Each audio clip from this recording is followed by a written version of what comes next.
Hello, ಈಗ ಒಂದ್ ಆನೆ ಈಜಾಡ ಕೆರೆ ಒಳಗ್ ಹೋಗುತ್ತೆ, ಆಚೆ ಹೆಂಗ್ ಬರುತ್ತೆ?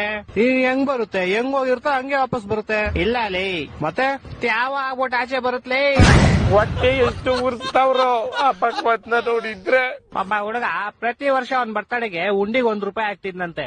60 ವರ್ಷ ಆದ್ಮೇಲೆ ನೋಡಿದ್ರೆ ಅದ್ರಲ್ಲಿ ಬರೀ ₹12 ಐತಂತೆ. ಹೆಂಗೆ ಅಂದ್ರೆ ಅವ್ನು ಯಾರ ಚಪ್ಪಲಿ ಇರ್ತಾನೆ ಎತ್ಕೊಂಡಿರ್ತಾನೆ. ಇಲ್ಲ ಲೇ, ಮತ್ತೆ ಅವ್ನ್ ಬರ್ತಡೆ ಫೆಬ್ರವರಿ 29 ಇತ್ಲೇ. ನನ್ನ ಮಕ್ಕಳು ಒಂದೊಂದಲ್ಲ.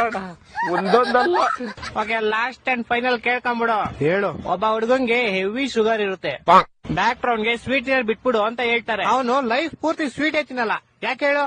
ಇದಕ್ಕೂ ಯಾವ್ದೋ ಉಲ್ಟಾ ಸೀದಾ ಆನ್ಸರ್ ಇರುತ್ತೆ ಪಕ್ಕ. ಯಾಕಂದ್ರೆ ಅವ್ನ್ಗೆ ನಾನ್ ಹೇಳ್ತೀನಿ ಕೇಳು. ಯಾಕಂದ್ರೆ ಯಾವಾಗ್ಲೂ ಹೇಳದ್ನಲ್ಲ, ಅವ್ನಿಗೆ ಶುಗರ್ ಇರುತ್ತೆ, ಡಾಕ್ಟರ್ ಇರ್ತಾರೆ, ಅದಕ್ಕೆ. ಹೊಟ್ಟೆ ಎಷ್ಟು ಉರ್ಸ್ತಾವ್ರೋ ಆ ಭಗವತ್ನ ನೋಡಿದ್ರೆ. ಸರು ನಾಶ ಮಾಡ್ಬೇಕು.